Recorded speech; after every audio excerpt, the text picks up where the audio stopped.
what does a Tesla, a helicopter ride over Melbourne, a castle, an aquarium, paintballing, and the Sydney Opera House all have in common? This video, and it was all shot on the GoPro Hero 10. Recently, I needed a couple for an upcoming video about electric vehicles, and my friends at GoPro were actually kind enough to hook me up with the latest 10 and a 9 for comparison. No, I'm not doing this. Thank you so much to my friends at GoPro. That was actually a huge help at getting that video together. Subscribe if you want to see that one because it's coming out very soon and I think it's going to be a pretty good one. Anyway, having used these on a proper shoot and in the months following just for a little bit of fun, I've now got a pretty good idea of who should actually buy the GoPro Hero 10. So I'm here to help you decide. Let's get into it.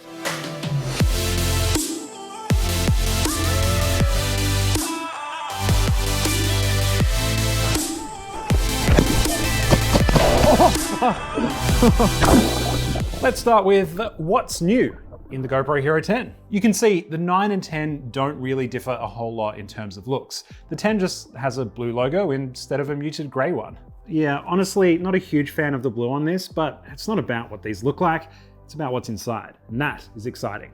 Inside, you'll find the 10's new G2 processor, which allows it to shoot at higher frame rates than the previous model.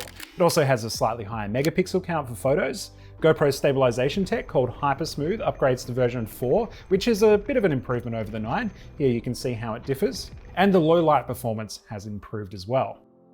Oh, actually, there is one major physical difference between the two, and that's this, removable lens cover. It's normally easier than that. The 10's is more hydrophobic and scratch resistant than the 9's, meaning it's less likely to get obscured by water droplets and less likely to get those nasty water stains when it dries. Pretty cool. So those are all the major differences. What is this actually like to use? I would say it's amazing, actually. There are just a bunch of little minor things that all add up to make this a really fun and easy shooting experience. The front screen, while narrow, is good enough to frame your shot if you're filming yourself. It's fully waterproof right out of the box. It's sturdy as all hell. You can see I've torn up the front and side of the 10 when I went paintballing, but the camera itself is totally fine. The back screen is bright and big enough that you can handily control it without an app. If you do use the app though, it's actually pretty good now. It's very easy to connect to your phone and the live preview is only about a second behind, if that. All of the settings you need can be found in the app as well, so you can remotely control your camera as if it was in your hand. Also, if you have the setting called Quick Capture on, you're able to press record even if the camera's off and it just automatically turns on and starts rolling. That is very useful. This was a huge lifesaver when I was shooting in cars because all I had to do was press a single button and start capturing the footage. If the camera's far away, you can also turn it on through the app. Love that. The overall image is good, if a little indistinguishable from the 9. The thing that I'm more impressed with is actually how much agency GoPros give you when you're shooting. If you're a pro, you've got options to shoot at higher bit rates and dial in all your settings, just like any other pro camera. But if you're a newbie or just want to smash the record button, the GoPro does a really decent job in auto settings as well. It's not often that I'll look at the images this makes and be blown away though. GoPros are really good at being places other cameras can't, or being really sturdy, but the images coming out of them are rarely visually stunning. I think a trap people can get in is seeing GoPro's epic ads and thinking they'll get that kind of footage, but really it's often a bit more like this. Plus, if you're just capturing everyday life for social media, vlogging, getting landscapes, a lot of decent phones can do this just as well, if not better. You don't really need a GoPro for that sort of stuff. The photos it captures are also pretty decent, but does anyone really use these for photography that much? Here's some examples anyway. I took it up in a helicopter for some reason. They're certainly fine, but I kind of wish I had just brought my SLR instead. It's definitely not replacing that.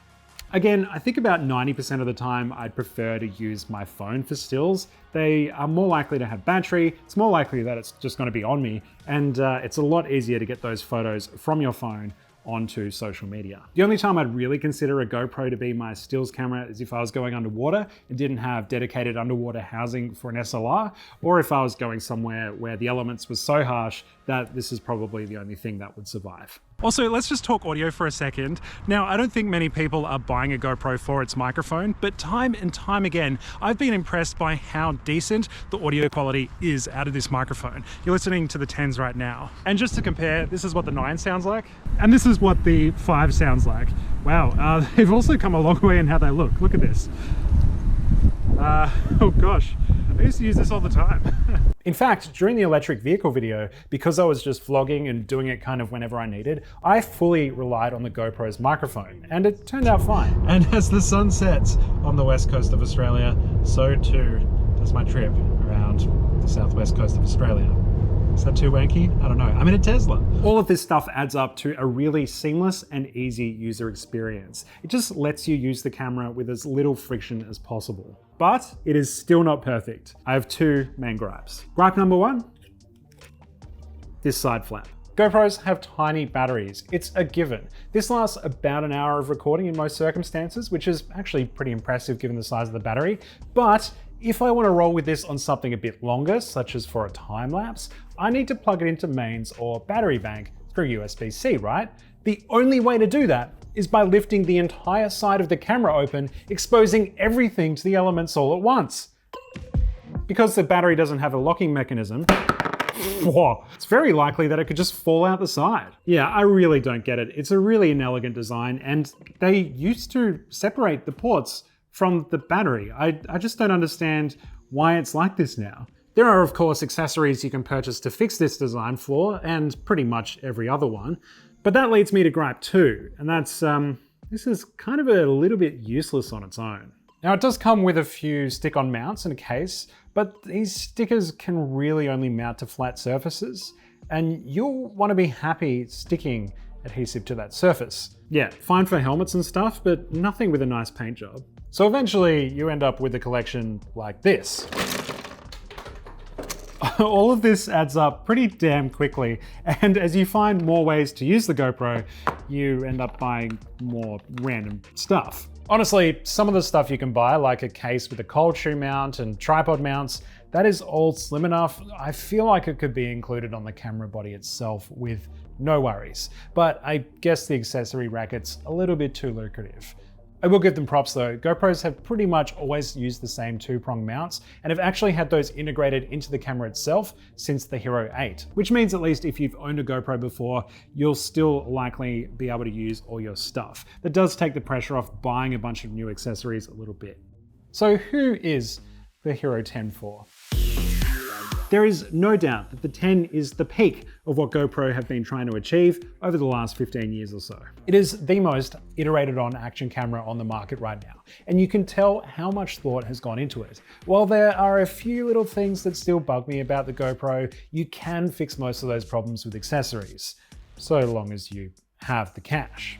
Honestly, I feel like most of you will be totally fine using a mobile phone to shoot. Maybe start with one of these and really think when you would actually use a GoPro. I find when I have one of these, I don't use it nearly as much as I thought I would. But boy, are these handy to have around when you actually need one. If you're a filmmaker, want to shoot your extreme exploits, even if you're a business who just needs an easy to mount camera, this will be a handy little tool. Weirdly, the 10 and 9 both cost the same right now thanks to a special deal GoPro is running in a lot of regions. The catch is they sign you up to their subscription service for a year, but pro tip, you can just cancel it before the next bill rolls around. So if you have watched this video and decided, yes, I need a GoPro, just go ahead and buy the 10. It costs the same amount as the 9 and it's better.